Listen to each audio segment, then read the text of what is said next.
Saya Sirilus, saya satu komunitas dengan Pak Agus tadi. Kemarahan yang tidak dilembagakan hanya akan menjadi kemarahan individu. Rocky Gerung 2024. Bagaimana melembagakan kemarahan itu agar bisa menjadi api yang membakar tirani yang tadi negara atau disebut broker. Itu pertanyaan pertama, Bung Rocky. Yang kedua, mantan gubernur Victor Laskurat pernah berkata, di belakang megahnya rumah ibadah berdirilah rumah-rumah umat yang kumuh. Saya minta tanggapan dari seorang tokoh agama yang yang kita tahu bahwa punya 6 agama ya, Bung Rocky.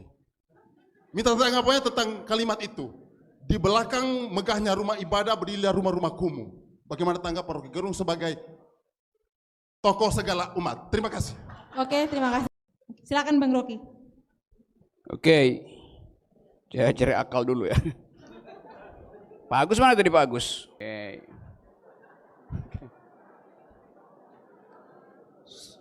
Saya mau tanya ke Pak Agus,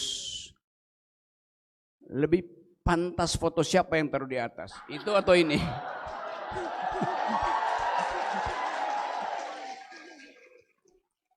Oke, karena soalnya adalah leadership. Di dalam keadaan di mana kemarahan rakyat itu tidak dilembagakan, maka seorang leader akan menempatkan diri sebagai dealer. Karena dia tahu bahwa itu tadi ini individual aja marah-marah terus kan. Iya, semua orang tahu bahwa di belakang masjid ada perumahan kumuh, masjidnya mewah. Di belakang gereja ada perumahan yang tidak layak huni. Karena apa? Ya karena gerejanya mewah. Di belakang gapura sama. Jadi kenapa ada rumah kumuh di belakang gereja yang mewah? Ya karena gerejanya mewah, itu aja soalnya. Secara matematik dibagi 2 aja dong. Dasarnya kan.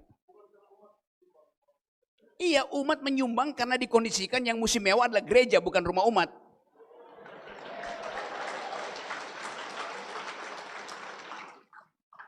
Jadi bikin proposal buat gereja, ubah teologinya. Jadi theology of liberation, teologi pembebasan. Kan dasarnya itu kan. Yang dilakukan di Amerika Latin itu. Dilakukan di beberapa negara yang melihat bahwa ada hubungan antara khotbah dan kesenjangan kelas. Kalau doanya terus terimalah nasib, nanti di surga akan ada malaikat jemput, nanti akan ada Roh Kudus memberkati. Iya, kita tahu itu adalah pasti itu yang akan dilakukan Tuhan. Tapi yang dilakukan oleh Romo apa?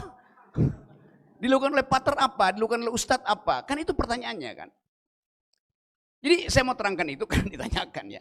Tentu saya tahu ada variasi dalam teologi itu yang juga dipengaruhi oleh sumbangan negara. Jadi teologi kita itu juga dipengaruhi sumbangan negara.